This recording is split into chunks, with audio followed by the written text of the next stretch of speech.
J'aimerais ça savoir s'il y en a qui ont reçu des lettres de la RAMQ, à savoir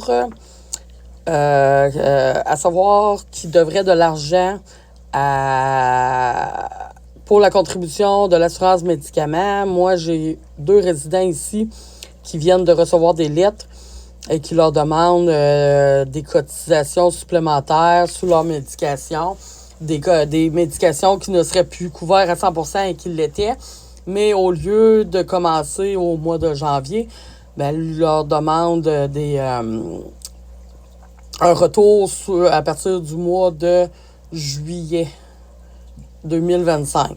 Donc, les personnes âgées se retrouvent à rembourser un montant de plus sur leur contribution médication de la RAMQ.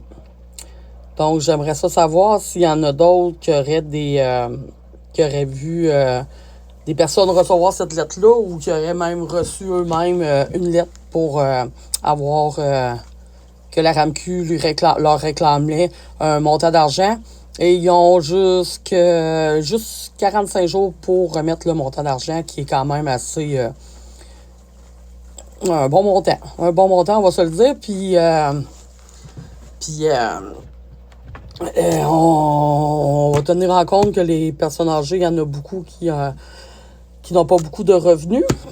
Donc, le fait de leur imposer un remboursement, un nombre de remboursement supplémentaire pour leur contribution de la RAMQ, alors qu'ils ont déjà coupé beaucoup sur leur remboursement de médication, je trouve vraiment le problème grave et abusif auprès des personnes âgées.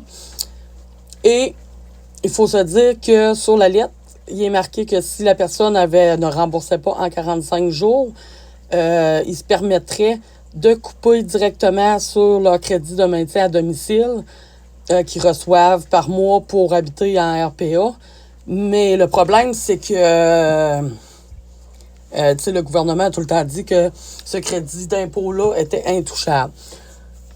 Donc, pourquoi que maintenant, il serait touchable? Fait que j'aimerais bien ça avoir